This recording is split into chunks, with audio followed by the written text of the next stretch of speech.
हाँ ठीक है, लास्ट क्लास का एक बार लेक्चर दिखा देते हैं थोड़ा सा यार। इस वीक थोड़ा टाइम टेबल वगैरह में बहुत ज़्यादा चेंजेस हो गए थे तो इसलिए थोड़ा गड़बड़ रह गया क्लास। एक बार देख लेते हैं लास्ट लेक्चर में क्या पढ़ाए थे। जैसे मोलैरिटी का कन्वर्जन तो हम लोग पूरा प्रॉपरली देख चुके थे। उसके बाद लिमिटिंग रिएजेंट का कंसेप्ट का तुम लोगों को एक बेसिक आइडिया दे दिया था कि ठीक है, जब हम लोग रिएक्शन कराते हैं तो रिएक्शन में किस तरीके से हम लोग काम कर सकते हैं। उसके अलावा लिमिटिंग रिएजेंट का कंसेप्ट का एक बेसिक आइडिया दिया था कि मान लो कि हम लोग दुकान पे पेन खरीदने जाते हैं तो मेरे पास पैसे कम हो सकते हैं, दुकानदार के पास पेन कम हो सकते हैं। उस तरह के बहुत सारे डिस्कशंस किए थे। अब उन सब चीज़ों को हम लोग क्वेश्चन के फॉर्मेट में पुटअप करेंगे। तो ये जो टॉपिक है बेसिकली स्टोइकोमेट्रिक कैलकुलेशन या फिर जो मोल एनालिसिस, इस पार्टिकुलर पार्ट को ही हम लोग वहाँ पे वापस से डिस्कस करेंगे।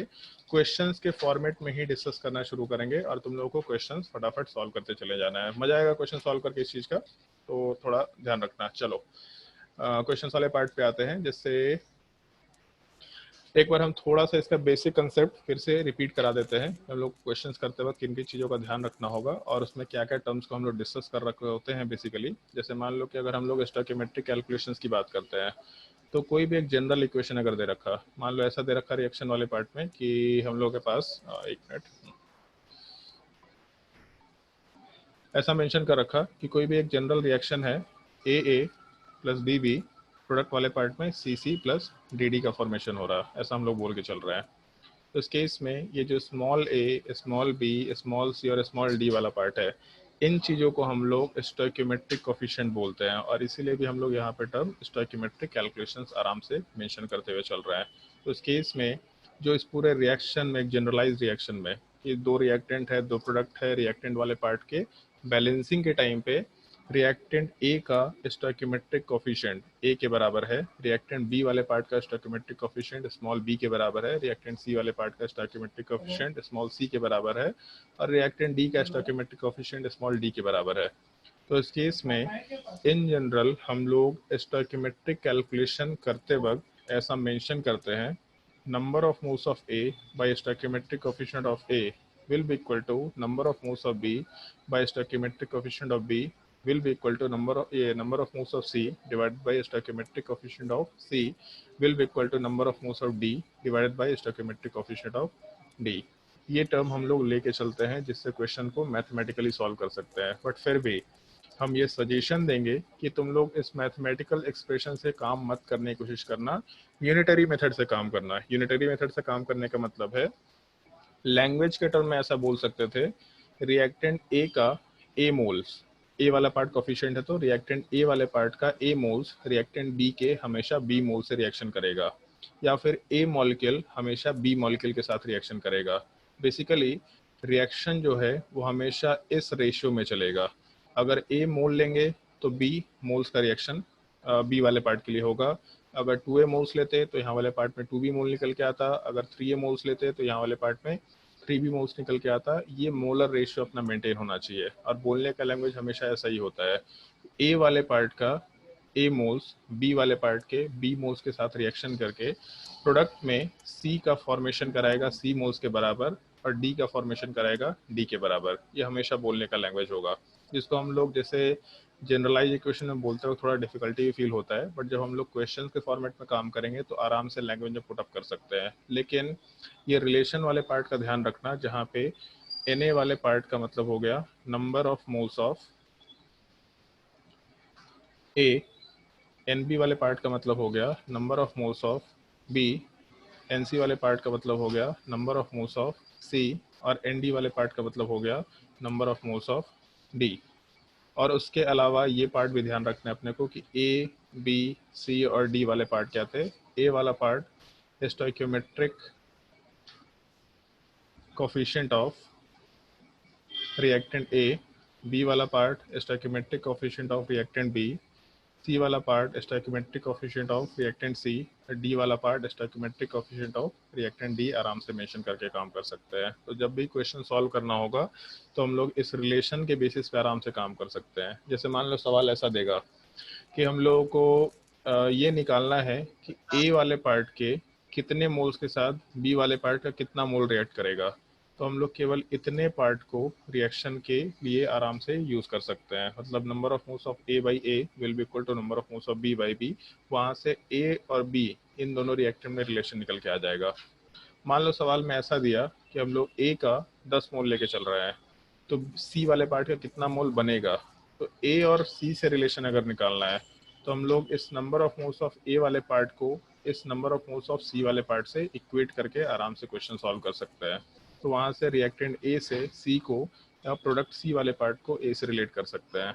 सिमिलर टाइप से अगर ए वाले पार्ट को डी से रिलेट करना है तो इस डी के रिलेशन वाले पार्ट में हम लोग number of moles of A by A will be equal to number of moles of D by D, इस रिलेशन से भी क्वेश्चन कैलकुलेट कर सकते हैं। हम लोग दोनों तरीके से काम करेंगे, लेकिन तुमको यूनिटरी मेथड प्रेफरेबली हम सजेशन देंगे कि यूनिटरी मेथड से काम करो। वहां से क्वेश्चन सॉल्व करना रिलेटिवली फास्ट होता है, रिलेटिवली आसान होता है, थोड़ा लॉजिकल निकल के आता है। ये रिएक्शन नोट कर लो, उसके बाद हम लोग आगे वाले पार्ट पे आते हैं और क्वेश्चन वाले पार्ट को सॉल्व करेंगे आराम से।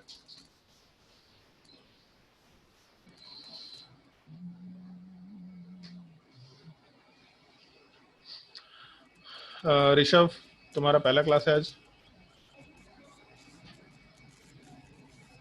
ऋषभ, आवाज आ रहा है? ऋषभ,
हेलो।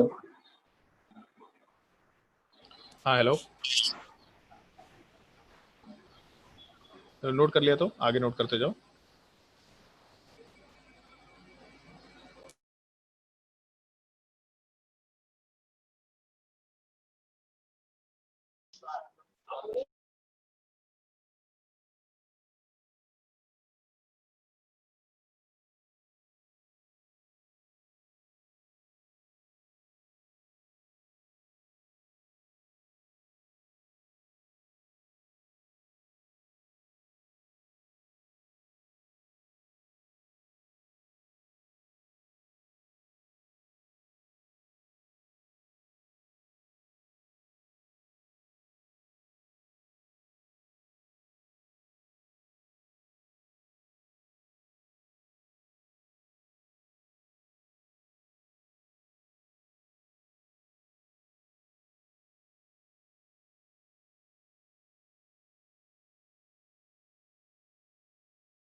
चलो भाई, क्वेश्चन वाला पार्ट नोट करना शुरू करो और जिससे पूछेंगे वही क्वेश्चन को ट्राई करके देखना है, वही क्वेश्चन का जवाब देगा। और पहला दूसरा क्वेश्चन केवल हम सॉल्व करके दिखा रहे हैं। हम एक्सपेक्ट करके चल रहे हैं कि जो भी पुराने टॉपिक्स हो चुके हैं, जो भी पुराने टॉपिक्स, वो सारे के सारे टॉपिक्स तुम लोगों ने ढंग से कर रखे हैं। गैसेस मतलब एसटीपी कंडीशन पे नंबर ऑफ मोल्स कैसे निकाल सकते हैं, मोलर मास से नंबर ऑफ मोल्स कैसे निकाल सकते हैं। इनफैक्ट जो कंसंट्रेशन टर्म है उससे नॉर्मली हम स्टोइकोमेट्रिक कैलकुलेशन को रिलेट नहीं करते थे, क्योंकि मोलैरिटी नॉर्मली लास्ट में पढ़ाया जाता था। बट तुम लोगों को पहले पढ़ाए हैं तो कंसंट्रेशन टर्म वाली चीज़ों से भी इस चीज़ को हम रिलेट करेंगे। तुमको हर एक पार्ट के क्वेश्चंस को ढंग से सुनना है, ढंग से सोच समझ के जवाब देना है, और अगर कहीं भी किसी स्टेप में डिफिकल्टी आएगा तो डिफिकल्टी तुरंत सॉर्ट आउट कर लेना कि सर इस चीज़ में ये चीज़ नहीं समझ में आया, कोई दिक्कत नहीं है, बहुत बेसिक पार्ट है, आराम से समझ में आएगा। जैसे एक सिंपल से क्वेश्चन से हम शुरुआत करते हैं। मान लो ऐसा रिएक्शन दे रखा है, रिएक्शन नोट करते जाओ।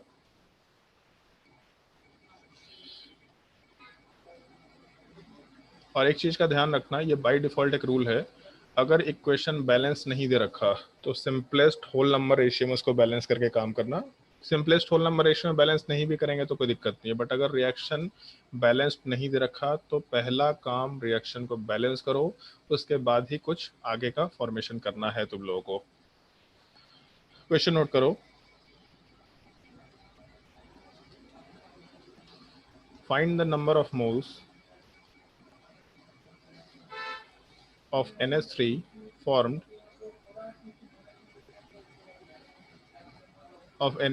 formed when 2 moles of N2 react with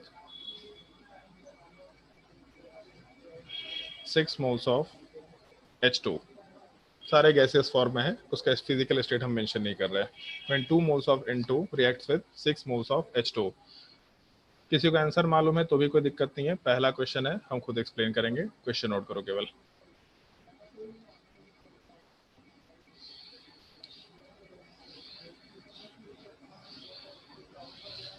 चलो भाई ध्यान दो।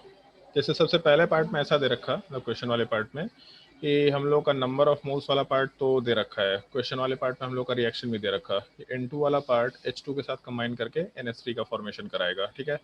बोलने का लैंग्वेज क्या है, इस चीज़ पे आते थोड़ा हम लोग। जैसे अगर हम लोग इसको लैंग्वेज में पुटअप करें कि इस क्वेश्चन के हिसाब से, तो अपने इक्वेशन में N2 के कोफिशिएंट में 1 दे रखा, वैल्यू कुछ नहीं दे रखा मतलब 1 है। H2 के आगे कुछ नहीं दे, मतलब वैल्यू 3 दे रखा, और NH3 अमोनिया के आगे 2 दे रखा है वैल्यू। तो हम लोग हमेशा अपने रिएक्शन को स्टोइकियोमेट्रिक कोफिशिएंट के रेशियो के टर्म में कराएंगे। बोलने का लैंग्वेज ये होगा, अगर N2 का कोफिशिएंट 1 है, H2 का कोफिशिएंट 3 है, इसका मतलब N2 वाले पार्ट का 1 मोल H2 वाले पार्ट के 3 मोल के साथ रिएक्शन करेगा। ये बोलने का तरीका होगा। N2 का 1 मोल H2 के 3 मोल के साथ रिएक्शन करेगा, और मोलर रेशियो मेंटेन होना चाहिए। मतलब अगर N2 का हम लोग 1 के जगह पे 2 मोल ले लें, मतलब जस्ट डबल ले लें, तो H2 वाले पार्ट में भी 3 के जगह पे जस्ट डबल मतलब 6 मोल रिक्वायर्ड होगा। तो बोलने का ये लैंग्वेज यूज़ कर सकते हैं। N2 का अगर 1 मोल H2 के 3 मोल के साथ रिएक्शन कर रहा, इसका मतलब N2 का 2 मोल H2 वाले पार्ट के 6 मोल के साथ रिएक्शन करेगा। फिर उसके बाद रिएक्टेंट और प्रोडक्ट को रिलेट करना है। मान लो तो N2 का कोफिशिएंट 1 है, उससे चीज़ें रिलेट करनी आसान होगी। मतलब जिसका भी कोफिशिएंट 1 होता है उससे प्रोडक्ट को रिलेट करना बहुत आसान होता है। तो N2 का 1 मोल NH3 के 2 मोल के साथ या 2 मोल का फॉर्मेशन कराएगा, क्योंकि रिएक्टेंट का नंबर ऑफ मोल्स का कोफिशिएंट 1 के बराबर है, या फिर रिएक्टेंट में जो भी इक्वेशन को बैलेंस किया उसमें कोफिशिएंट वाला पार्ट 1 के बराबर है, जबकि प्रोडक्ट वाले पार्ट का कोफिशिएंट 2 के बराबर है। तो बोलने का लैंग्वेज ये होगा कि रिएक्टेंट का 1 मोल प्रोडक्ट के 2 मोल का फॉर्मेशन कराएगा। तो अगर 1 मोल प्रोडक्ट के 2 मोल का फॉर्मेशन करा रहा, तो 2 मोल प्रोडक्ट के 4 मोल का फॉर्मेशन कराएगा। ऐसा सिंपली लिख सकते हैं, 1 मोल 2 मोल का फॉर्मेशन करा रहा, तो 2 मोल वाला पार्ट 4 मोल का फॉर्मेशन कराएगा। सिंपल सा क्वेश्चन है, बट क्योंकि इस चीज़ को बस एक्सप्लेन करना तभी पुटअप किया इस चीज़ को मैंने। 1 मोल वाला पार्ट अगर 2 मोल का फॉर्मेशन करा रहा, तो 2 मोल वाला पार्ट आराम से 4 मोल का फॉर्मेशन कराएगा, ये बोल सकते हैं। बट क्योंकि N2 से रिलेशन निकालना सिंपल सा था, क्योंकि कोफिशिएंट 1 था, तो हम लोग का H2 वाला पार्ट भी तो इसी टाइप का होना चाहिए। अगर हम लोग H2 वाले पार्ट से इस चीज़ को रिलेट करके चले, तो H2 का कोफिशिएंट 3 के बराबर है। इसका मतलब H2 वाले पार्ट का 3 मोल NH3 वाले पार्ट के 2 मोल का फॉर्मेशन कराएगा। ये बोलने का अपना तरीका होगा, 3 मोल H2 के 2 मोल का फॉर्मेशन कराएगा। तो अगर 3 के जगह हम लोग 6 ले लें, तो उस केस में जस्ट ट्वाइस वैल्यू ले रहे हैं, मतलब जस्ट डबल वैल्यू ले रहे हैं। तो 2 के जगह पे भी ट्वाइस वैल्यू का फॉर्मेशन होगा, मतलब 4 मोल का फॉर्मेशन होगा। हम लोग ऐसा कंसिडर करते हुए काम कर सकते हैं। और इसको समझने का और एक सिंपल तरीका इस तरीके से फॉलो करना, अगर 3 मोल 2 मोल का फॉर्मेशन करा रहा है, तो 1 मोल वाला पार्ट 2/3 का फॉर्मेशन कराएगा। मतलब इस 3 को उठा के दूसरी साइड ले जाओ, तो 3 के जगह पे 1 वैल्यू आ जाएगा। तो अगर 3 मोल 2 मोल का फॉर्मेशन करा रहा है तो 1 मोल 2/3 का फॉर्मेशन कराएगा। तो 6 मोल अगर लेके आना है, मतलब 1 को हम लोग 6 से मल्टीप्लाई कर सकते हैं, तो 2/3 को भी 6 से मल्टीप्लाई कर सकते हैं, मतलब 6 मोल अगर लेके चलेंगे तो 4 मोल का फॉर्मेशन होगा। ये हम लोगों के बोलने का सिंपल सा तरीका होगा। मैथमेटिकली सॉल्व कर सकते थे इसको, लेकिन यूनिटरी मेथड से सॉल्व कर सकते थे, आराम से आंसर निकल के आ जाएगा। जैसे मान लो अगर हम लोग को इसको मैथमेटिकली सॉल्व करना होता, जो रिलेशन ऊपर बताया था, number of moles of A by A is equal to number of moles of B by B is equal to number of moles of C by C is equal to number of moles of D by D, अगर उस relation वाले part को use करके चले तो यहाँ पे 2 reactant तो है बट प्रोडक्ट एक ही है। मतलब ABCD में A B तो है बट D वाला पार्ट नहीं, केवल C वाला पार्ट है। तो उस रिलेशन के हिसाब से number of moles of N2 by stoichiometric coefficient 1 must be equal to number of moles of product NH3 by stoichiometric coefficient 2। ऐसा रिलेशन अप्लाई करके हम लोग number of moles of N2 से NH3 निकाल सकते हैं। Number of moles of N2 2 के बराबर दे रखा, will be equal to number of moles of NH3 by 2। इसका मतलब number of moles of NH3 वाला पार्ट 4 के बराबर निकल के आराम से आ जाएगा, पहला चीज। या फिर number of moles of H2 by stoichiometric coefficient 3 will be equal to number of moles of NH3 by stoichiometric coefficient 2। यहाँ से number of moles वाला पार्ट अगर NH3 का निकाले तो number of moles of H2/3 into 2 के बराबर आएगा। नंबर ऑफ मोल्स 6 के बराबर दे रखा, 6 इंटू 2 डिवाइडेड बाई 3, मतलब ओवरऑल वैल्यू आराम से 4 के बराबर कंसिडर करके काम कर सकते हैं। तो नंबर ऑफ मोल्स दोनों तरफ से 4 निकल के आ गया। ये मैथमेटिकल तरीके से क्वेश्चन को सॉल्व करने का तरीका होगा। मेरे हिसाब से इस तरीके में कोई दिक्कत होना नहीं चाहिए किसी को। अगर किसी को कोई दिक्कत है तो आराम से पूछ सकते हैं। हमें अमलदीप लेट आया है क्या तो क्लास में आज? अमलदीप यस सर। लेट मत आया कर, बहुत मार मारेंगे तुमको। Ravishekhar yes sir. लेट आया क्लास में? Yes sir. यस सर, गर्व से बोल रहा है यस सर। चलो नोट करो, जल्दी से नोट करो इस चीज को। इस चीज को नोट करो। एक जनरलाइज क्वेश्चन हम तुमको देंगे जिसमें तुमको रैंडमली कुछ भी पार्ट को किसी भी चीज से रिलेट करना होगा। नोट करो इस चीज को पहले।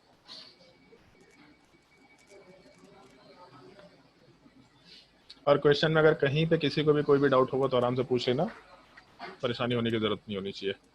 कोई भी डाउट होगा इस चीज को पूछ के चलो, क्योंकि जब इन बेसिक्स को क्लियर करेंगे तो डिफिकल्ट क्वेश्चंस आराम से सॉल्व कर सकते हैं। इन बेसिक्स से ही सारे के सारे डिफिकल्ट क्वेश्चंस पुट अप हो जाएंगे।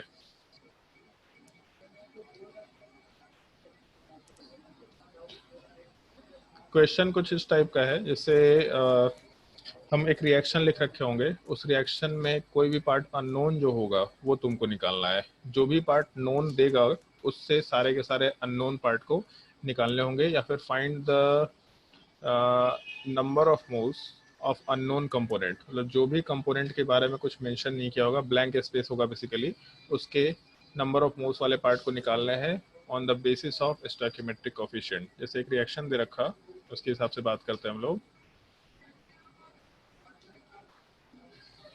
मान लो ये रिएक्शन दे रखा, तो एक क्वेश्चन हम सॉल्व करके दिखा रहे तुमको, केवल एक पार्ट अभी के लिए, केवल क्वेश्चन का पहला पार्ट नोट करो, फाइंड द अननोन।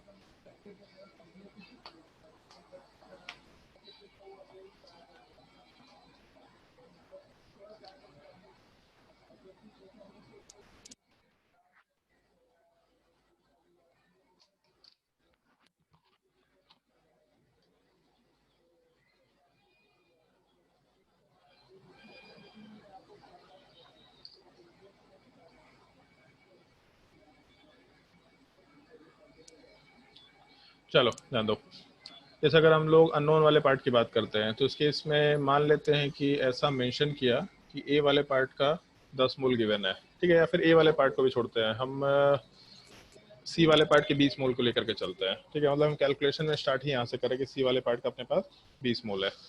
अब बाकी सारा का सारा ब्लैंक है, कहीं कुछ नहीं दे रखा कि ए का भी नंबर ऑफ मोल्स निकालना है, बी का भी नंबर ऑफ मोल्स निकालना है, डी का भी नंबर ऑफ मोल्स निकालना है। तो बेसिकली ये कंसिडर करना है कि सी वाला जो पार्ट प्रोडक्ट है, इसके 20 मोल का फॉर्मेशन अगर सर आवाज कराएंगे। नहीं आ रहा। आवाज नहीं आ रहा? नहीं सर। बाकी लोगों को भी प्रॉब्लम हो रहा है क्या आवाज में? नो सर, आ रहा है आवाज। बाकी लोगों को तो आ रहा है भाई। चलो ठीक है, ध्यान दो। जैसे सवाल में अगर प्रोडक्ट सी का अमाउंट दे रखा, तो इसका बेसिक मतलब ये है कि सी के 20 मोल को बनाते वक्त ए का और बी का कितना मोल रिक्वायर्ड होगा, क्योंकि रिएक्टेंट है तो रिएक्टेंट हमेशा कंज्यूम होता है, हमेशा डिकम्पोज होता है, इसका रिक्वायरमेंट होगा। तो सी के 20 मोल को बनाने के लिए ए और बी के कितने मोल्स का रिक्वायरमेंट होगा, ये सबसे पहला कंसिडरेशन। और दूसरा, अगर सी का 20 मोल बनेगा तो सेम टाइम पे डी वाले पार्ट का कितना मोल्स बनेगा, हम लोगों को ये प्रोपोजिशन देखना है बेसिकली।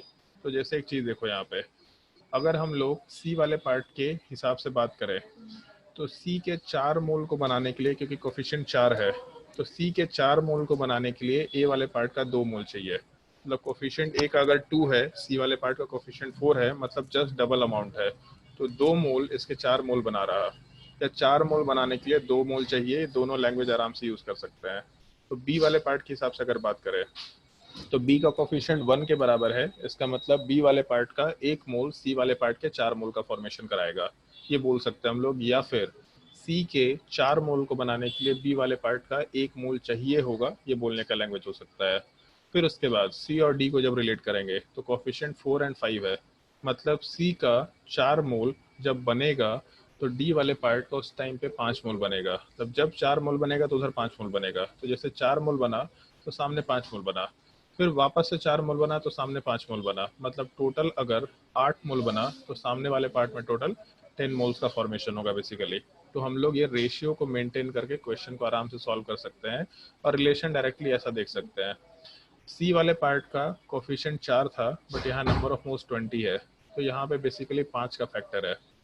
तो अगर ये गिवन कोफिशिएंट से 5 गुना ज़्यादा फैक्टर में एग्जिस्ट कर रहा, तो पहला वाला पार्ट भी अपने 5 गुना ज़्यादा फैक्टर में रिक्वायर्ड होगा, मतलब 10 मोल रिक्वायर्ड होगा। दूसरा वाला पार्ट भी अपने 5 गुना ज़्यादा फैक्टर में रिक्वायर्ड होगा, मतलब 5 मोल्स रिक्वायर्ड होगा। और डी वाला पार्ट अपने से 5 गुना ज़्यादा फैक्टर का फॉर्मेशन कराएगा, मतलब 25 मोल्स का फॉर्मेशन कराएगा। तो ए का 10 मोल बी के 5 मोल के साथ रिएक्ट करके सी का 20 मोल और डी वाले पार्ट का 25 मोल का फॉर्मेशन कराएगा। ऐसा भी डायरेक्टली लिख सकते थे, या फिर अगर ऐसा समझो लिखने का तरीका, ए और सी को रिलेट करते हैं, मान लो केवल ए और सी को, तो ए का कोफिशिएंट 2 है, सी का कोफिशिएंट 4 है, तो 2 मोल बेसिकली 4 मोल बना रहा, या फिर 4 मोल बनाने के लिए 2 मोल चाहिए। क्वेश्चन सिंपल सा है, बहुत सारे लोगों को समझ में भी आ गया, लेकिन हम फिर भी मल्टीपल डायमेंशंस में काम कर रहे हैं, ताकि जब कॉम्प्लिकेटेड क्वेश्चन हो तो उनको हर एक तरीके से चीज़ें जज करना मालूम पड़े। तो ए का कोफिशिएंट 2 था, सी का कोफिशिएंट 4 था, मतलब ए का 2 मोल सी के 4 मोल बनाएगा, या फिर सी के 4 मोल्स बनाने के लिए ए का 2 मोल रिक्वायर्ड होगा। तो अगर मान लो ऐसा बोलता कि सी के 4 मोल्स बनाने के लिए ए का 2 मोल रिक्वायर्ड होता, तो सी के 1 मोल बनाने के लिए ए का कितना मोल रिक्वायर्ड होता, तो सीधा 4 को उठा के दूसरे साइड ले आते हैं, इसका मतलब 2/4 मोल रिक्वायर्ड होता या फिर आधा मोल रिक्वायर्ड होता। हम इसको 2/4 में ही छोड़ दे रहे हैं कि सी का 4 मोल बनाने के लिए ए का 2 मोल चाहिए, तो सी का 1 मोल बनाने के लिए ए का 2/4 मोल चाहिए होगा, और सी का यहाँ 20 मोल्स दे रखा, तो इसका मतलब 20 मोल्स बनाने के लिए 1 इंटू 20 कर सकते हैं, तो सामने में भी 20 के फैक्टर से मल्टीप्लाई कर देंगे। ये मैथ्स में करते थे, LHS इक्वल टू RHS, इस तरीके से मल्टीप्लीकेशन वगैरह सब करते थे कि अगर लेफ्ट साइड में कुछ से मल्टीप्लीकेशन किया तो राइट साइड में भी सेम वैल्यू से मल्टीप्लीकेशन करते हैं।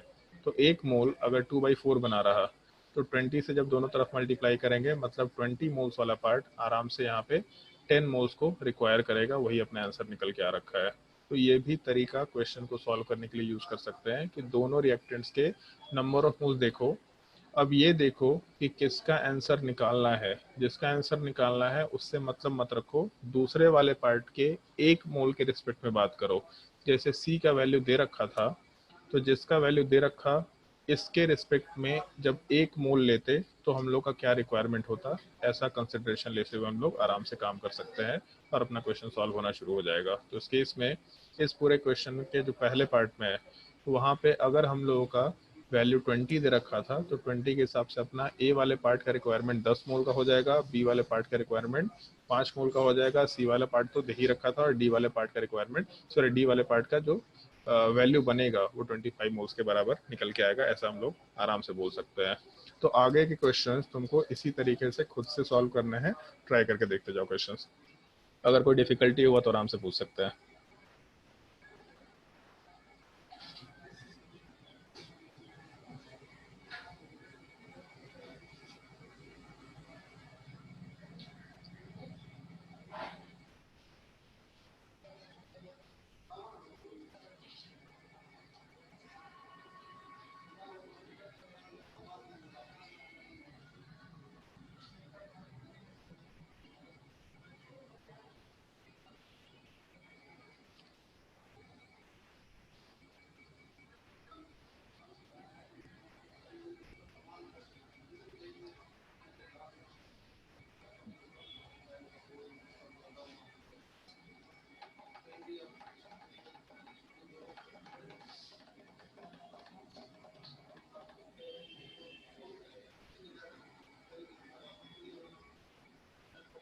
ट्राई करके देखो सवाल, और थोड़ा जल्दी ट्राई करना।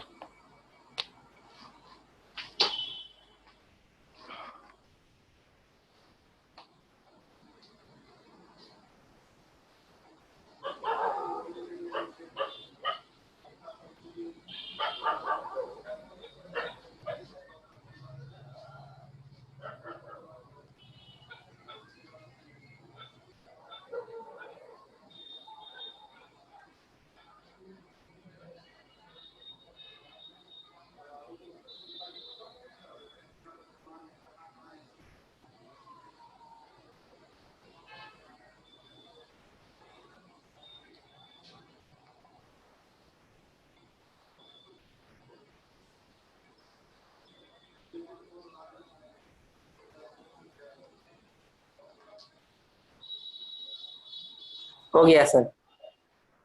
बड़े जल्दी सॉल्व कर लिया भाई। यस सर, हो गया।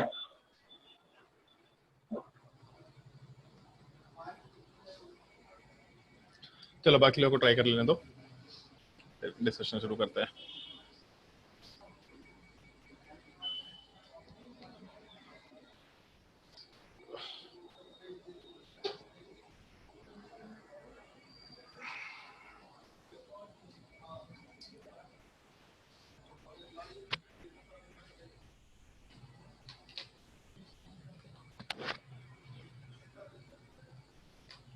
सर बन गया। ओके, 2 लोगों का बन गया। अमलदीप,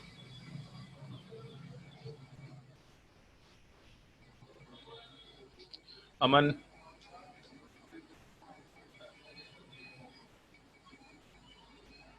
दीप, यस सर। अरे जल्दी बता, बना या नहीं बना? यस सर नो सर कर रहा है। बन गया सर। चलो ठीक है, तो डिस्कशन शुरू करते हैं। हाँ भी रवि, तू ही बता, सेकंड वाले केस में क्या आंसर होगा? यस सर, बताते हैं।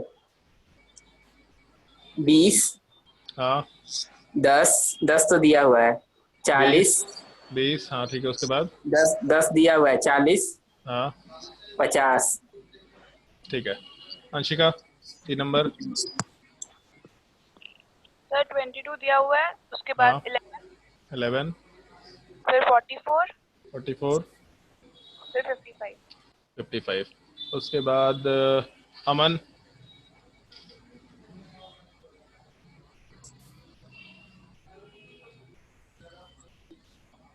अमलदीप, यस सर। बोलो बोलो आंसर बोलो, यस सर नो सर नहीं। 12, पहले वाले में 12, 12, ठीक है। फिर 6, 6, 24। 24, ठीक है। दीप, यस सर। बताओ 5 नंबर में।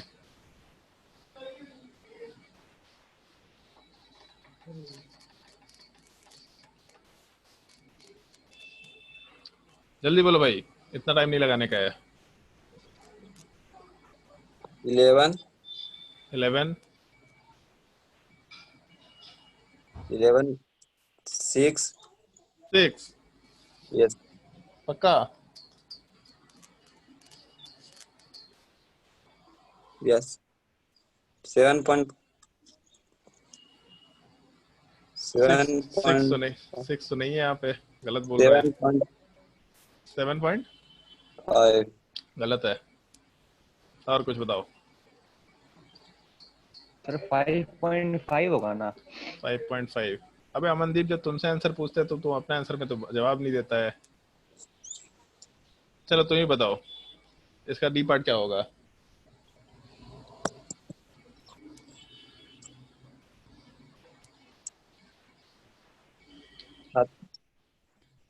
कितना? 33। 33? यस। 33 तो नहीं होगा। 27.5। 27.5 होगा। तो उसका ऐसा रिलेट करना, जैसे मान लो सी वाले पार्ट में और बी वाले पार्ट में जब रिलेशन निकालना है तो सी का 22 मोल से रखा, ठीक है, 22, और इसका कोफिशिएंट वाला पार्ट 4 के बराबर दे रखा था। तो एक काम करते हैं, बी का कोफिशिएंट 1 है, सी का कोफिशिएंट 4, मतलब 4 मोल बनाने के लिए बी का 1 मोल चाहिए होगा, ऐसा लिख सकते हैं। तो अगर 1 मोल बनाना होगा तो बी वाले पार्ट का 1/4 लेके चल सकते हैं। तो अगर 1 मोल के लिए 1/4 चाहिए तो दोनों तरफ 22 को मल्टीप्लाई कर देते हैं। तो इस केस में 22 मोल्स बनाने के लिए 22 इंटू 1/4 निकल के आ जाएगा वैल्यू। यहाँ से 11/2 वैल्यू आएगा। 11/2 का मतलब 5.5 निकल के आ जाएगा। ये हम लोग का बी वाले पार्ट का आंसर हो गया।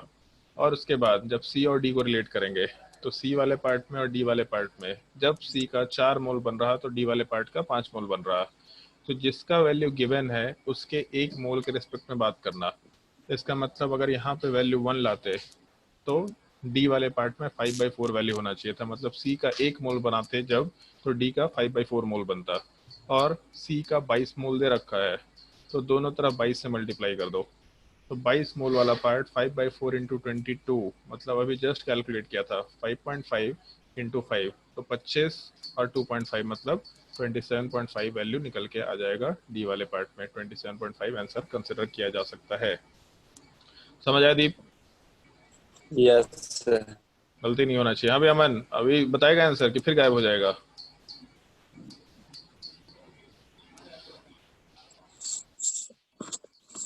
अमन मल्टीटास्किंग कर रहा है लग रहा है। क्या अमन 2-4 जगह क्लास कर रहा है क्या स्क्रीन में? जूम में इधर इधर शेयर कर करके इधर का क्वेश्चन सॉल्व करेंगे उधर का क्वेश्चन सॉल्व करेंगे, ऐसा कर रहा है क्या? रवि बताओ भाई 6 नंबर में क्या आंसर होगा? Yes sir. सेकंड का होगा 5.25, 5.25, 21, 21, 26.25, 26.25। 25। ठीक। देख के तो ठीक ही लग रहा है, ऐसा ही कुछ होना चाहिए। हाँ सर सही है। चलो अगर ये चीज समझ में आ गया तो हम फिर नेक्स्ट क्वेश्चन पे मूव करते हैं। जहां कहीं भी डाउट होगा पूछते चले जाना, ठीक है? नेक्स्ट क्वेश्चन ट्राई करके देखो। अरे नीचे है क्या कुछ? चलो इसके नीचे लिख देते हैं। नेक्स्ट क्वेश्चन ट्राई करके देखो। Find the mass of calcium oxide formed when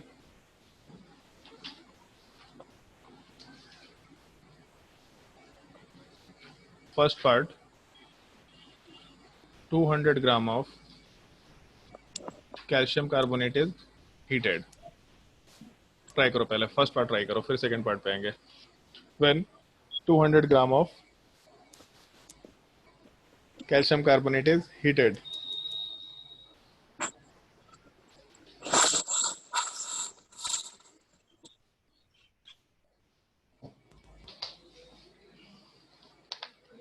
one zero four 104 नहीं, गलत।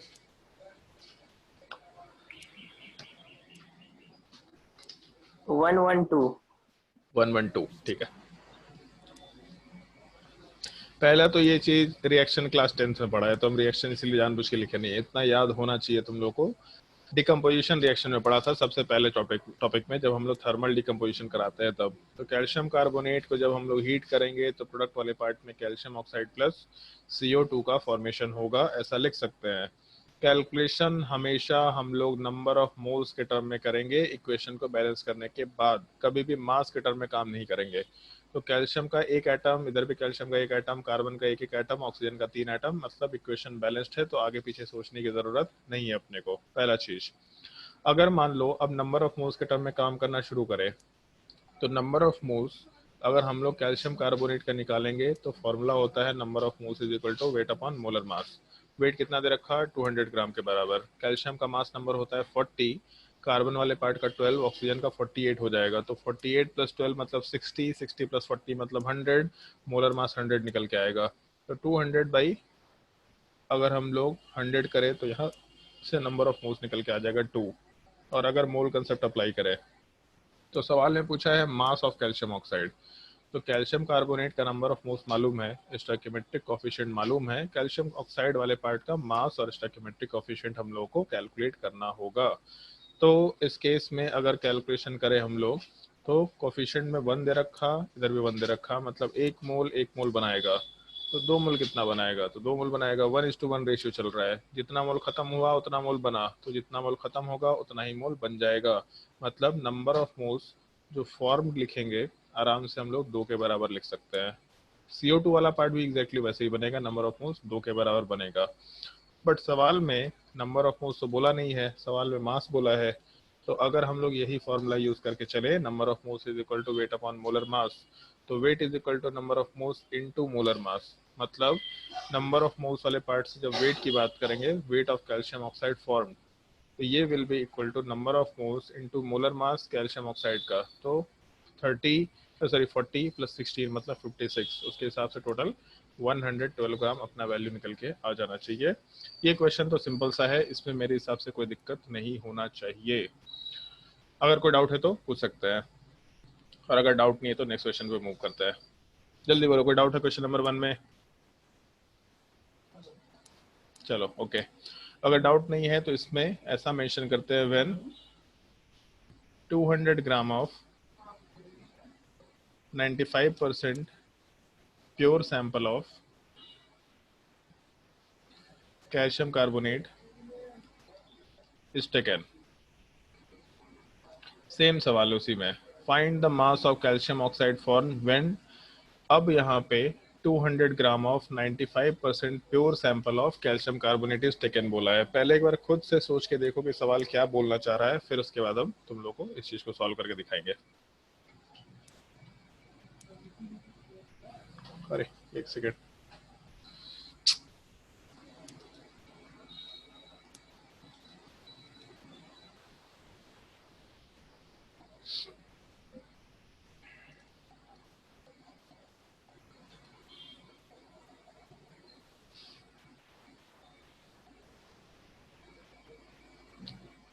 सिंपल सवाल है, बहुत मुश्किल नहीं है, ढंग से सोच के देखो।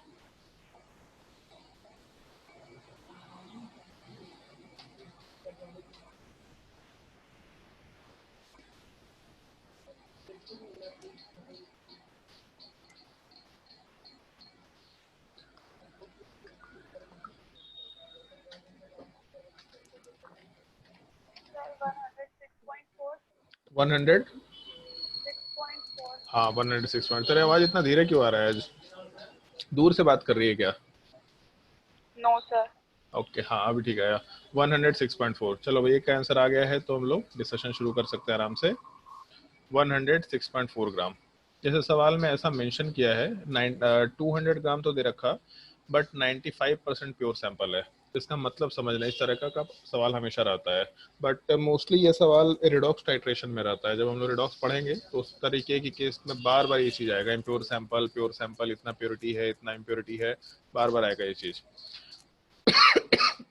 जैसे अगर मान लो इसमें ऐसा दे रखा, 200 ग्राम का सैंपल है और 95% प्योरिटी है, तो इसका बेसिक मतलब ये होगा कि हम लोग 200 ग्राम के अंदर केवल 95% ही कैल्शियम कार्बोनेट को रखे हुए हैं, बाकी पार्ट क्या है तो इम्प्योरिटी होगा, इम्प्योरिटी हो सकता है हमेशा।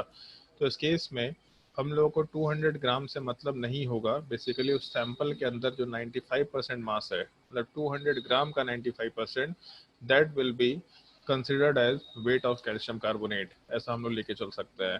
तो 200 ग्राम का 95% कितना होगा, तो 95 इंटू 200 बाई 100 करेंगे तो 95 इंटू 2 मतलब 190 ग्राम के बराबर वैल्यू निकल के आना चाहिए।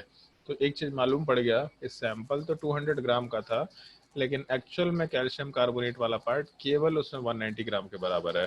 तो यहाँ से अगर हम लोग number of moles of calcium carbonate निकाले, तो वेट अपॉन मोलर मास मतलब 190 बाई 100 के बराबर, मतलब 1.9 के बराबर लेके चल सकते हैं। और क्योंकि ऊपर एक क्वेश्चन सॉल्व कर रखा है, 1 मोल कैल्शियम कार्बोनेट 1 मोल कैल्शियम ऑक्साइड बना रहा, तो इसका मतलब अगर 1 मोल बना रहा तो 2 मोल 2 मोल बनाएगा, 10 मोल 10 मोल बनाएगा, जितना खत्म होगा उतना बनेगा। इसका मतलब यहाँ से number of moles of calcium oxide form, जितना कैल्शियम कार्बोनेट खत्म होगा उतना ही कैल्शियम ऑक्साइड वाला पार्ट बनेगा, मतलब 1.9 मोल्स का फॉर्मेशन होगा। और यहाँ से जब वेट निकालेंगे कैल्शियम ऑक्साइड वाले पार्ट का, तो number of moles into molar मास 56 के बराबर लिख सकते हैं। ये चीज़ 106.4 आएगा, क्योंकि अभी जस्ट कैलकुलेशन किया था 112 मास बनना चाहिए था, उसमें से 0.1 हटा रहे हैं हम लोग। तो बेसिकली हम लोग इसमें से 5.6 को माइनस कर रहे हैं, तो 112 माइनस 6 करते तो 106 आता, और यहाँ 5.6 है, मतलब 0.4 को ऐड कर देना है, तो 106.4 ग्राम आराम से आंसर निकाला जा सकता है। अगर किसी को डाउट है तो पूछ सकते हैं। जल्दी बोलो अगर कोई डाउट है तो।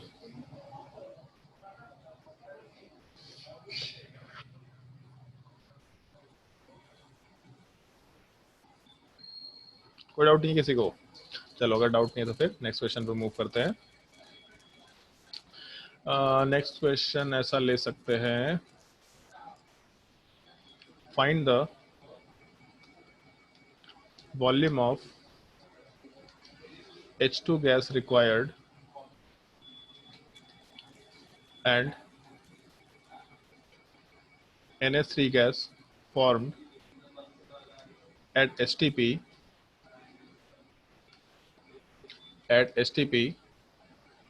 when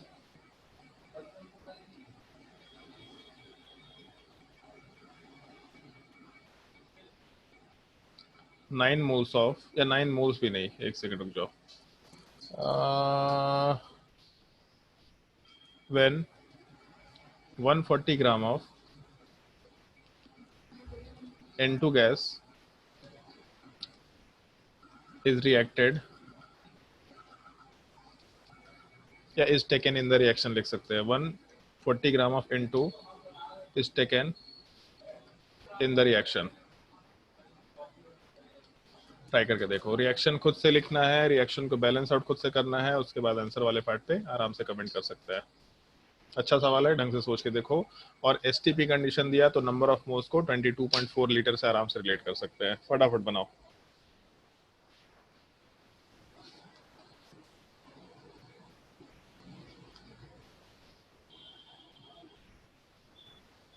hello. हाँ बोलो। 336। कितना? 336। 336। हमको भी आंसर नहीं मालूम, कैलकुलेशन करना पड़ेगा। एक सेकंड रुक जाओ। 5 मोल है तो इंटू 22.4, 22.4 इंटू 10 अगर करते हैं 336। Yes sir. हमको तो डाउट हो रहा है, 336 तो नहीं होना चाहिए। 224 प्लस 11, हाँ ठीक है 336, ठीक है 336। ओके हाँ सर, H2 का 336 दिया। H2 वाले पार्ट का रिक्वायरमेंट हो जाएगा 336 लीटर, ठीक है। और NH3 कितना बनेगा?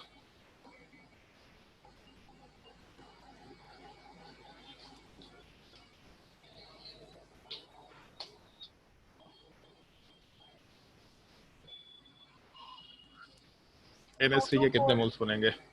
2 to 4 लीटर। हाँ बढ़िया, 2 to 4 लीटर्स। सवाल में ऐसा मेंशन किया है, चलो भाई ध्यान लो सब लोग। N2 वाला पार्ट गैसेस फॉर्म में है और H2 वाले पार्ट के साथ रिएक्शन कर रहा है गैसेस फॉर्म में, और NH3 का फॉर्मेशन कराएगा। कोफिशिएंट में अगर बैलेंसिंग करेंगे तो 2NH3, यहाँ 3H2 और N2 वाले पार्ट में कोफिशिएंट 1 के बराबर आराम से मेंशन करके काम कर सकते हैं। 140 ग्राम दे रखा इसका मास वाला पार्ट, तो अगर 140 ग्राम दे रखा तो हम लोग वेट के टर्म में काम नहीं कर सकते, हमेशा मोल्स के टर्म में काम करना है। तो number of moles is equal to weight upon molar mass, मतलब 140 अपॉन 28 लेके चल सकते हैं। ये वैल्यू निकल के आएगा 5 के बराबर। अब यहाँ पे जब हम लोग H2 के नंबर ऑफ मोल से इसको रिलेट करेंगे तो 1:3 रेशियो है, मतलब 1 मोल 3 मोल के साथ रिएक्शन करेगा, और इधर रिएक्टेंट में 1 और प्रोडक्ट में 2 है, तो 1 मोल 2 मोल का फॉर्मेशन कराएगा। ये हम लोग लैंग्वेज बोलते हुए काम कर सकते हैं। तो अगर number of moles of N2 वाला पार्ट 5 के बराबर होता तो ऐसे number of moles of H2 जो रिक्वायर्ड होगा that will be equal to 5 into 3 लिख सकते हैं, 3 गुना। इसका 1 मोल 3 गुने से रिएक्शन करेगा, मतलब जितना होगा उसका 3 गुना चाहिए। तो 5 मोल अगर लेके चलेंगे तो 3 गुना रिक्वायर्ड होगा, मतलब 15 मोल्स रिक्वायर्ड होगा। और number of moles of NH3 अगर हम लोग कंसिडर करके चले फॉर्म्ड, तो इस केस में 1:2 रेशियो है, मतलब 2 गुना बनेगा। तो जितना लेके चलेंगे उसका 2 गुना बनेगा, मतलब बेसिकली 10 मोल्स का फॉर्मेशन हो जाएगा। तो एक चीज़ मालूम पड़ गया, H2 का नंबर ऑफ मोल्स रिक्वायर्ड 15 है, NH3 का नंबर ऑफ मोल्स फॉर्म 10 के बराबर है। तो यहाँ से अगर हम लोग वॉल्यूम एट STP की बात करें तो number of moles is equal to volume by 22.4 होता है एट STP कंडीशन लीटर के फॉर्म में। तो volume is equal to number of moles into 22.4 कर सकते हैं। तो वॉल्यूम अगर निकालेंगे यहाँ से H2 वाले पार्ट का, the volume required of H2 gas will be equal to 15 into 22.4, तो बेसिकली ये चीज़ आएगा 336 के बराबर। और दूसरे वाले पार्ट का अगर वॉल्यूम निकालेंगे, volume of ammonia gas form will be equal to 10 into 22.4, इसका मतलब 224 लीटर के बराबर का आंसर आराम से कंसिडर करते हुए काम कर सकता है। कोई अगर डाउट है किसी को तो पूछ लो। दीपराज कोई डाउट है? No sir. Aman, Amaldeep? No sir. Simple question है और धीरे धीरे हम लोग लेवल बढ़ाएंगे। सिंपल क्वेश्चन से ढंग से इन सब चीज़ों को ट्राई करते चलना है। चलो, अगर डाउट नहीं है तो फिर हम लोग नेक्स्ट क्वेश्चन पे मूव करते हैं। नेक्स्ट क्वेश्चन ऐसा कंसिडर करके चल सकते हैं हम लोग कि चलो एक थोड़ा यूनिक सवाल कराते हैं, ठीक है? जैसे ऐसा सोच के देखो, ऐसा रिएक्टेंट दे रखा, 2A वाला पार्ट 3B के साथ रिएक्शन करके C का फॉर्मेशन कर रहा है, ठीक है? ऐसा रिएक्शन दे रहा है। या फिर और सिंपल ले लेते हैं हम लोग, और सिंपल लेते हैं, 2A वाला पार्ट 3C का फॉर्मेशन कर रहा है, ठीक है? ऐसा मान के चल रहा है। तो अगर मान लो, हम बस सिंपल सा सवाल पूछ रहे हैं, बस तुमको फटाक से जवाब देना है। अगर नंबर ऑफ मोल्स वाला पार्ट इसमें दे रखा है 10 के बराबर, तो C कितना बनेगा? 15। 15। तो इसका 5 गुना दे रखा तो इसका 5 गुना बनेगा, ठीक है? इसमें कोई दिक्कत नहीं है। बट इसी में एक मॉडिफिकेशन करते हैं, थोड़ा सा मॉडिफिकेशन करते हैं। हम लोग एक छोटा सा टर्म यूज करते हैं, परसेंटेज यील्ड। इसका मतलब हम एक्सप्लेन करेंगे और उसके बाद इसी क्वेश्चन को दूसरे लैंग्वेज में सॉल्व करके दिखाएंगे, जिसमें आंसर थोड़ा अलग होगा। परसेंटेज यील्ड का लोग एक डिफिनेशन बनाते हैं नॉर्मली, ये लिखने का एक तरीका होता है। ये percentage yield is equal to actual yield divided by theoretical yield into 100। ये लिखने का एक तरीका होता है, बट हम तुमको याद नहीं करने के लिए बोलेंगे ये चीज़। ये फॉर्मूला याद करो, इसको समझ लो। परसेंटेज यील्ड का मतलब क्या होता है? यील्ड का मतलब क्या होता है, सुना है कभी? अभी अंग्रेज लोग सारे के सारे इंग्लिश मीडियम स्कूल से पढ़ा है ना सब? अच्छा अच्छा हाँ स्कूल से सर, पढ़ा है। हम कहते कितना हैं करना। मतलब कितना कितना कितना क्रॉप यील्ड हो रहा है, कितना मतलब कितना पैदावार हुआ। कितना पैदावार हुआ। हाँ, ठीक है, बोल सकते हैं कितना बना, ऐसा बोल सकते हैं बेसिकली, कितना बना, ठीक है? हाँ तो इसको ऐसा समझ लो, जैसे परसेंटेज यील्ड में एक्चुअल यील्ड मतलब जो एक्सपेरिमेंटली वैल्यू ऑब्टेन हुआ divided by theoretical yield into 100, ऐसा लिख सकते हैं। लेकिन इसको अपने लैंग्वेज में ऐसा समझना, जैसे मान लो कि 10 मोल लेके चले थे तो 15 मोल बनना चाहिए था, ठीक है? ये बनना चाहिए था, लेकिन परसेंटेज यील्ड 50 है। 50 होने का मतलब जितना बनना चाहिए था वो नहीं बनेगा, उसका 50% बनेगा। तो अगर कभी भी परसेंटेज यील्ड का सवाल देगा तो सिंपली ऐसा सोचना कि जितना नंबर ऑफ मोल्स दे रखा उससे कितना बनना चाहिए, और जितना बनना चाहिए उस रिस्पेक्ट में जो परसेंटेज दिया है बस वो निकाल लो, इतना ऑब्टेन हो जाएगा।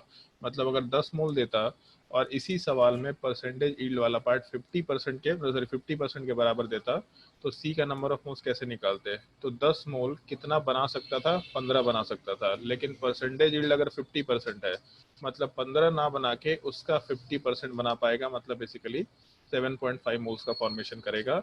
इस एक पार्टिकुलर कंसेप्ट को लोग स्टैंडर्ड बुक्स में परसेंटेज यील्ड के नाम से लिखाते हैं। हम इसको एक्सप्लेन भी नहीं करना प्रेफरेबल करते हैं। हम पहले करते थे, परसेंटेज यील्ड का फॉर्मूला ये होता है, सॉल्व करो। लेकिन हम उस टाइम पे भी सजेशन देते थे इसको इस तरीके से लैंग्वेज में समझो, क्योंकि ये सब कुछ जनरल कंसेप्ट है जो याद रखना है तुमको। याद नहीं रखना, फॉर्मूला याद नहीं रखना है। ऑब्वियस सी बात है यार, मतलब इतना मिलना चाहिए था लेकिन इतना मिला, तो इफिशिएंसी अच्छी नहीं है। जितना मिला उसका परसेंटेज निकालना है। तो जितना मिला डिवाइडेड बाई जितना मिलना चाहिए था इनटू 100, ये अपना परसेंटेज निकल के आएगा। परसेंटेज पैदावार बोल सकते हैं इस चीज को, परसेंटेज फॉर्मेशन हम लोग इस चीज को बोल सकते हैं, परसेंटेज यील्ड इस चीज को बोलने का तरीका है। बट सवाल सॉल्व करते वक्त ये देखना कि कितना मिलना चाहिए था और दूसरा कितना मिला। तो उस केस में जो भी वैल्यू मिलना चाहिए था उसका जब हम लोग गिवन परसेंटेज निकालेंगे तो कितना वैल्यू ऑब्टेन्ड होगा, ये हम लोग आराम से आंसर में निकाल के काम कर सकते हैं। ये अपना परसेंटेज यील्ड का बेसिक कंसेप्ट होता है, इसको थोड़ा ध्यान रखना होता है।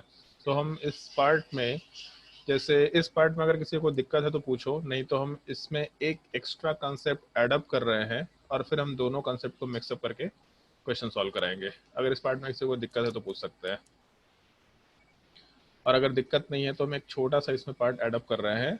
जैसे मान लो एक रिएक्शन दे रखा, ए वाला पार्ट 2B का फॉर्मेशन कर रहा और बी वाला पार्ट 2C का फॉर्मेशन कर रहा।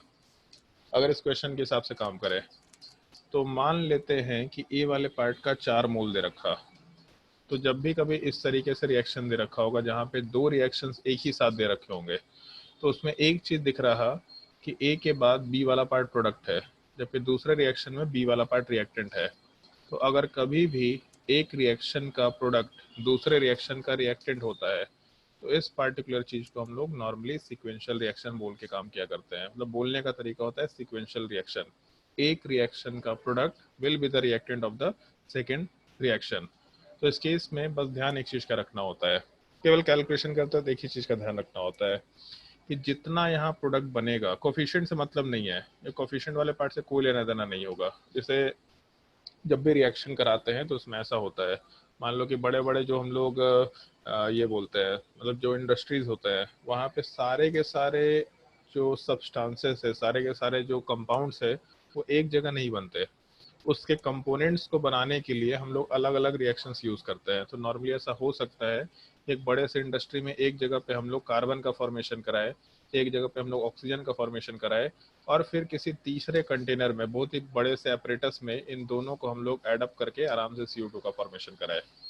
तो कार्बन के फॉर्मेशन के लिए अलग रिएक्शन हुआ, ऑक्सीजन के फॉर्मेशन के लिए अलग रिएक्शन हुआ, और दोनों में जो भी हम लोग का प्रोडक्ट निकल के आया उस चीज को हम लोग अपने फाइनल प्रोडक्ट को बनाने के लिए ऑब्टेन किए या फिर यूज किए। इस चीज को सीक्वेंशियल रिएक्शन बोला जाता है। तो नॉर्मली हम लोग एक रिएक्शन के टोटल प्रोडक्ट को, टोटल प्रोडक्ट मतलब मान लो एक रिएक्शन हुआ, वहां से प्रोडक्ट 2 किलो बना, तो उस पूरे 2 किलो मास को उठा के दूसरे रिएक्शन में डाल देंगे। तो बेसिकली एक रिएक्शन के टोटल प्रोडक्ट के अमाउंट को उठा के दूसरे रिएक्शन के रिएक्टेंट के अमाउंट में डालना है।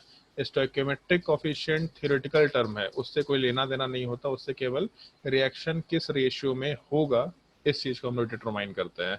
तो यहाँ पे रिएक्शन वाले पार्ट को रिलेट करते वक्त हमेशा इस चीज का ध्यान रखना, जैसे ए का 4 मोल दे रखा, तो बी वाले पार्ट का कितना मोल बनेगा पहले ये डिसाइड करेंगे। तो 1:2 रेशियो दे रखा, मतलब 1 मोल 2 मोल बना रहा, तो 4 मोल वाला पार्ट 8 मोल बनाएगा, ऐसा बोल के चल सकते हैं हम लोग।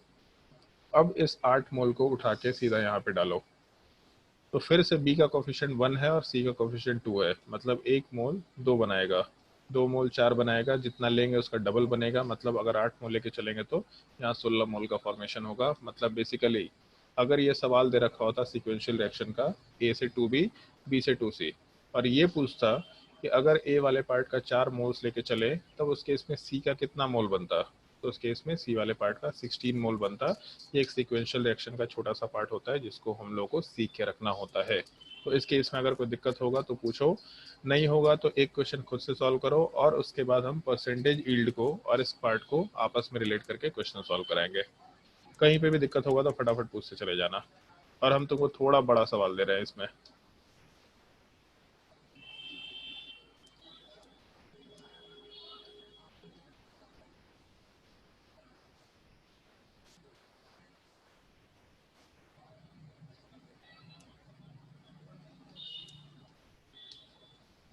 अगर ए वाले पार्ट के हम लोग 2 मोल्स लेके चले तो डी का कितना मोल बनेगा?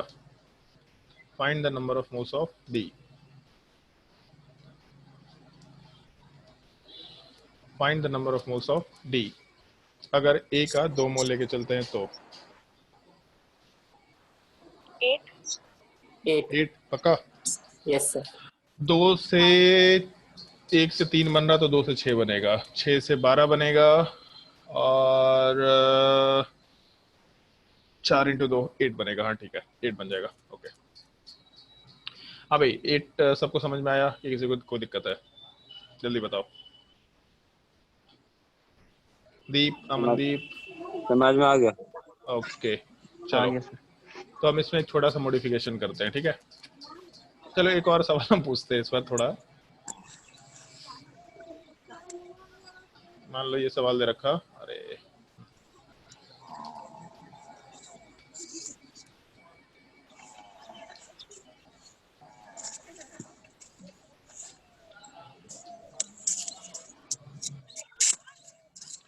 अगर डी का 27 मोल्स दे रखा गिवन है, तो ए का कितना मोल रिक्वायर्ड होगा? The number of moles of A required कितना होगा ये बताना है। इस बार उल्टा लेकर के चल रहे हैं, प्रोडक्ट दे रखा, कितना रिएक्टेंट रिक्वायर्ड होगा ये बताना है। सर 6 6 कुछ ज्यादा ही फास्ट आंसर नहीं बता रहे तुम लोग, क्या कर रहे हो इस बैच में तुम लोग नालायक लोग। 9 है तो इसका मतलब 18 हो जाएगा, 18 का मतलब 9 हो जाएगा, 9 का मतलब 6 हो जाएगा। हाँ भाई 6 आंसर होगा इसका। कोई डाउट है किसी को तो पूछ लो, कोई भी डाउट है तो पूछ लो।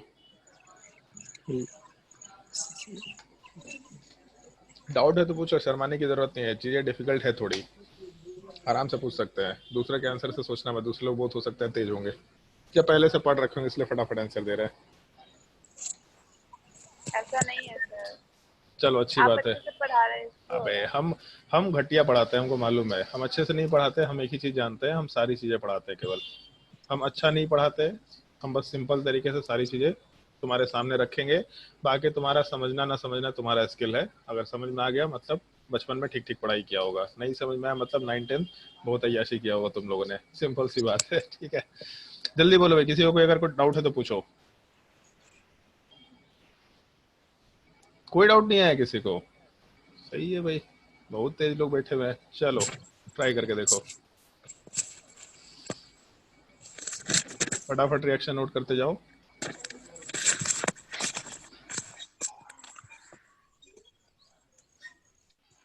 सवाल में दे रखा है number of moles of A is equal to 4, और पहले वाले केस में परसेंटेज यील्ड वाला पार्ट 50%, दूसरे वाले केस में परसेंटेज यील्ड वाला पार्ट 40%, तीसरे वाले केस में परसेंटेज यील्ड वाला पार्ट 30%। अब बताओ डी कितना बनेगा?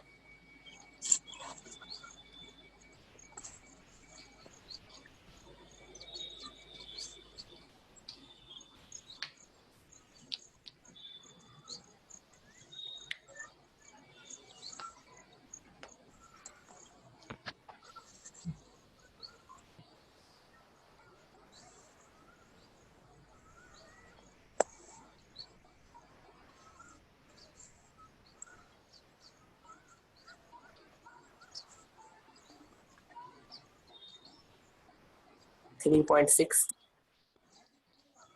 हेलो 3.6। Yes sir 4।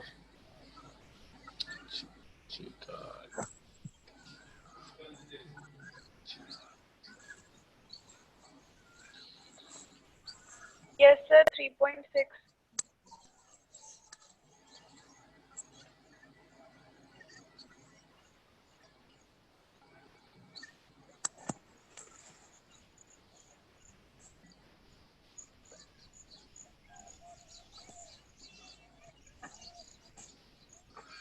पक्का? हाँ सर। तो शायद मेरा आंसर तो 24 आ रहा है सर आप सर। 4.8 तक 2.4 आ रहा 4.8 है। 4.8 तक ठीक किए हैं, उसके बाद 2.4 इंटू 5 अच्छा का सॉरी, 2.4 इंटू 5 का 30% होगा। 2.4 इंटू 5 का 30% होगा। 2.4 कहाँ से आया भाई? हो सकता है कुछ गलती कर रहे हो। अच्छा सॉरी सर सॉरी सॉरी, यहाँ पे 1.6 कर दिया। हाँ ठीक है, 5/2 ना। 2.4 यस इंटू इंटू 5 5 into 30 30%। होगा। तो अगर हम लोग 2.4 लेकर के चलते बेसिकली मतलब, अच्छा 3 से हम डिवाइड कर दिए थे नीचे। अच्छा ओके ठीक है। तो 2.4 इंटू अगर 5 करेंगे मतलब 120 आना चाहिए था, तो 12 हो जाएगा। 12 इंटू 3 मतलब 36। 3.6 आंसर, 3.6 आंसर होना चाहिए, यस सर। है ना। चलो ओके।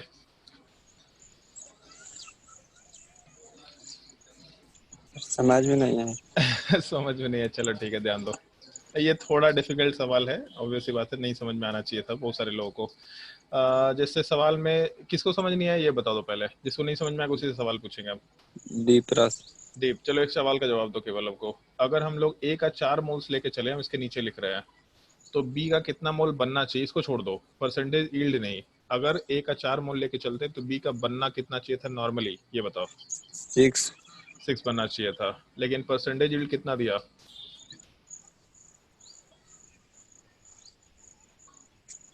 50% दे रखा है। 50% का क्या मतलब है? आधा 3। आधा बनेगा, 50% बनेगा, मतलब एक्चुअल में 3 मोल ऑब्टेन होगा, बोल सकते हैं ऐसा। यस।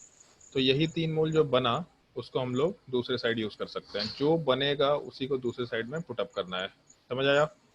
तो यस फिर से सोच के बताओ कि सी का कितना मोल बनना चाहिए था विदाउट परसेंटेज यील्ड। फॉर 12 12 बनेगा कितना? 12 बनना चाहिए उसका 40%। 12 का 40% कितना हो जाएगा? सब कॉपी पेन में मत कैलकुलेट किया करो, दिमाग चलाया करो। तुम लोग का दिमाग का जो है भट्टा बैठ गया है। हम लोग का डिस्कशन होता है टीचर्स लोगों के साथ कि जो एवरेज क्वालिटी है ना इंडियन जनरेशन का 9th-10th वालों का, वो खराब होता जा रहा है। सब लोग सारा चीज फोन में करते हैं, कुछ भी करना होता है तुरंत गूगल करते हैं, कैलकुलेशन करना है कैलकुलेटर यूज कर लेते हैं। और आजकल तो कैलकुलेटर भी यूज नहीं करते, गूगल में भी टाइप नहीं करते, सीधा गूगल में क्या होता है उसमें, गूगल में तो सीरी नहीं होता, गूगल में क्या होता है भाई, कुछ होता है ना जिसमें सर वॉइस। असिस्टेंट होता है। हाँ गूगल असिस्टेंट, बस सीधा उसमें माइक माइक ऑन किया, उसमें बोल दिया और सामने वाला सर्च करके बता दिया। इतना आलसी हो गया, तुम लोग का दिमाग काम करना बंद कर गया है। कितना होगा इसका 12 का 40% कितना होगा?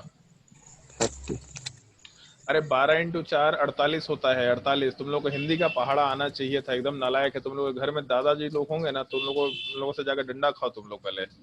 अपने पापा लोगों से पूछो, हिंदी में पहाड़ा बोला जाता है इस चीज को। 12 × 4 48 बोलते हैं, बहुत फास्ट कैलकुलेशन होता है इससे। तो 12 × 4 48, लेकिन 40% है, तो इस केस में बाई 100 करना होगा। तो एक जीरो तो वैसे ही कैंसिल आउट हो गया, तो यहाँ का जीरो एडजस्ट हो गया।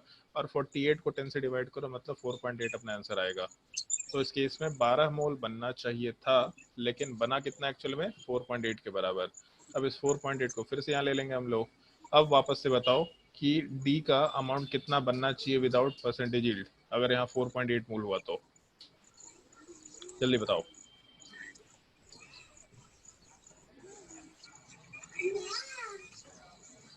ये रिलेशन लिख सकते हैं हम लोग। सी वाले पार्ट में ऐसा लिख रखा, 2 मोल डी का 5 मोल का फॉर्मेशन करा रहा कोफिशिएंट के हिसाब से। तो अगर 4.8 है, मतलब यहाँ पे हम लोग 2.4 के फैक्टर से मल्टीप्लाई कर रहे हैं।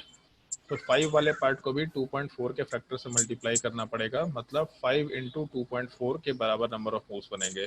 तो 2.4 × 5 के बराबर नंबर ऑफ मूव्स बनने चाहिए थे, लेकिन उसका 30% ही बन रहा है। इसका मतलब 30% के लिए 30/100 कर सकते हैं। तो 2.4 × 5 जब करेंगे तो यहाँ से वैल्यू आ जाएगा 240 का आधा। 2.4 × 10 करते तो 24 का आधा निकल के आता, मतलब 12 होता। तो 2.4 × 5 करेंगे तो 12 का आधा है। इसका मतलब हम लोग 24 का आधा, इसका मतलब आराम से 12 के बराबर वैल्यू ले सकते हैं। 12 × 3 मतलब 36 होता, और एक जीरो तो कैंसल आउट हो गया। 36/10 इसका मतलब 3.6 के बराबर अपना वैल्यू निकल के आ जाएगा। तो नंबर ऑफ मूव्स जो बनेगा वो 3.6 के बराबर कंसिडर आराम से कर सकते हैं। समझ आया? यस तो बहुत डिफिकल्ट सवाल तो नहीं था ये, मेरे हिसाब से बनाने लायक सवाल था। और आज के लिए इतना ही रखते हैं हम क्लास, क्योंकि मेरे एक और क्लास है। तो हम तुम लोग को होमवर्क दे रहे हैं, और अब तुम लोग वर्कशीट के क्वेश्चन सॉल्व कर सकते हो आराम से। जो वर्कशीट तुम लोग को दे रखा था उसमें लिमिटिंग रिएजेंट का एक छोटा सा पार्ट रह गया है, बट लिमिटिंग रिएजेंट वाले पार्ट को जैसे ही हम लोग डिस्कस करेंगे नेक्स्ट क्लास में, तो जो भी असाइनमेंट तुम्हारे 11-12 तक, वो सारे के सारे असाइनमेंट्स आराम से सॉल्व कर सकते हैं। मतलब जहां तक तुम लोगों का एटॉमिक स्ट्रक्चर शुरू नहीं हो रहा, हम वर्कशीट देख लेंगे, उसके बाद हिसाब से बता देंगे नेक्स्ट क्लास में लिमिटिंग रिएजेंट को बताते ही कि अब कहाँ तक क्वेश्चन सॉल्व कर सकते हैं। लेकिन आज के लिए जो तुम्हारा होमवर्क है, पहले तुम बुकलेट में होमवर्क तुम लोग को दे देते हैं, अपने नोट्स कॉपी में लिखना शुरू कर दो क्या क्या होमवर्क है। हम बोलते चले जाएंगे एक्सरसाइज और क्वेश्चन नंबर।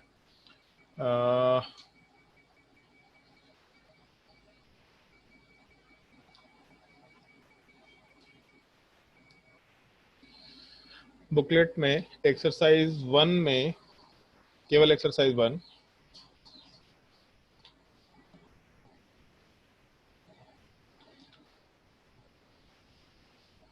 एक्सरसाइज 1 में 2 एक्सरसाइजेज हैं, एक नॉर्मल क्वेश्चन और एक एडवांस लेवल प्रॉब्लम है। तो उस केस में लास्ट क्लास में शायद कुछ होमवर्क दिया था ना एक्सरसाइज 1 में, 31 32 इस टाइप का कुछ होमवर्क दिया था ना? सर एक्सरसाइज 2 में दिए थे लास्ट क्लास कंसंट्रेशन टर्म्स का क्वेश्चन। एक्सरसाइज 1 में कुछ होमवर्क नहीं दिया था क्या? सर वो बहुत पहले आप दिए थे, क्वेश्चन नंबर 1 to 9 वो नॉर्मल वाला से और सब्जेक्टिव टाइप से, और एक एडवांस वाला से क्वेश्चन नंबर 5। ओके तो ठीक है, 1 से 9 तो हो चुका है। इसके अलावा क्वेश्चन नंबर 10, 11, 12, 13, 14, 15, 16, 17, 18, 19, 20, 21, 22, 23, उसके अलावा क्वेश्चन नंबर 33, ये नॉर्मल एक्सरसाइज से था, सब्जेक्टिव में एक्सरसाइज 1 में 33। उसके अलावा हाँ, एडवांस लेवल में क्वेश्चन नंबर 2 ट्राई कर लेना। क्वेश्चन नंबर 2,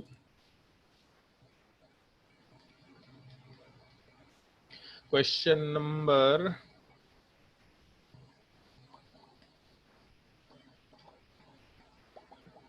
क्वेश्चन नंबर 4,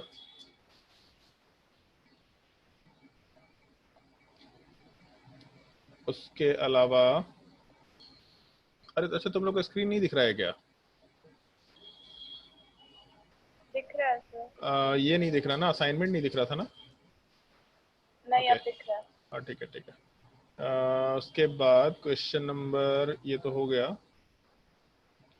उसके बाद क्वेश्चन नंबर 70, एक्सरसाइज 2 में क्वेश्चन नंबर 70,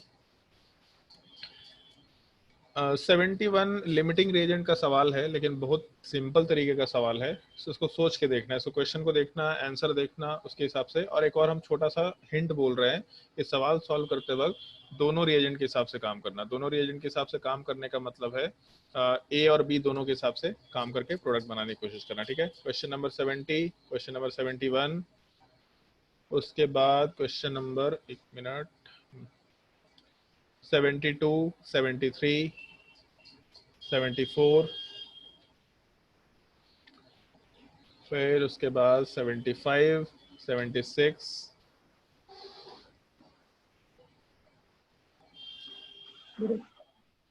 77, 78। हाँ बोलो सर एक्सरसाइज 2 का है। हाँ, एक्सरसाइज 2 का है। एक्सरसाइज 2 में बेसिकली 70 से लेकर के 78 तक सारे क्वेश्चन सॉल्व करने हैं। फिर उसके बाद कंसंट्रेशन हम तो सारे के सारे होमवर्क दे ही दिए थे मैंने। और मेन लेवल प्रॉब्लम में, चलो ठीक है, मेन लेवल प्रॉब्लम में तुम लोग को होमवर्क नहीं दे रहे हैं, इसको छोड़ देना। मेन लेवल प्रॉब्लम जैसे ही तुम्हारा नेक्स्ट क्लास में टॉपिक कंप्लीट होगा, मेन लेवल प्रॉब्लम एक ही बार में पूरा का पूरा सॉल्व कर सकते हैं। हम एडवांस वाले में कुछ कुछ होमवर्क दे रहे हैं तुम लोगों को।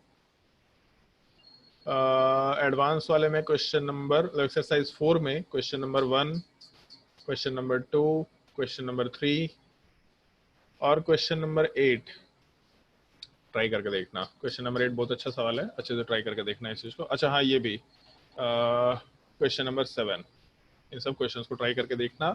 ये तुम्हारे बुकलेट का क्वेश्चन होमवर्क होगा जो तुमको ट्राई करना है। उसके अलावा अगर हम लोग वर्कशीट की बात करें तो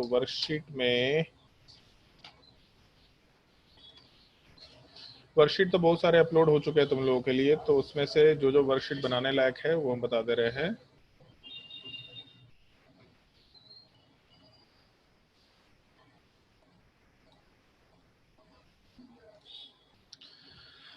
वर्कशीट 3, वर्कशीट 4, ये दोनों सॉल्व कर लेना। Worksheet 3, worksheet 4। 3 आप पहले ही बोल चुके हैं करने के लिए। अच्छा, पहले ही बोल चुके हैं, तो हाँ। वर्कशीट 4, उसके बाद वर्कशीट अंशिका पूरा होमवर्क बना रही है भाई, बढ़िया अच्छी चीज़ है। वर्कशीट 4 के बाद वर्कशीट 5 और वर्कशीट 6 में शायद लिमिटिंग रिएजेंट का सवाल है, तो इसको हम इसीलिए छोड़ देते हैं अभी के लिए। वर्कशीट 4 और 5 सॉल्व करके देखना। और हाँ ठीक है, वर्कशीट 6 भी सॉल्व कर सकते हैं। वर्कशीट 6 और काफ़ी डिफिकल्ट क्वेश्चन है इसमें, मतलब 2-3 पार्ट तो काफ़ी डिफिकल्ट है। पेशेंटली सॉल्व करना, मजा आएगा क्वेश्चन को सॉल्व करके। वर्कशीट 4, 5, 6 तीनों सॉल्व करना। उसके अलावा 7, 8 छोड़ देना अभी के लिए। 7, 8 के लिए बस एक लेक्चर का वेट कर लो। और उसके बाद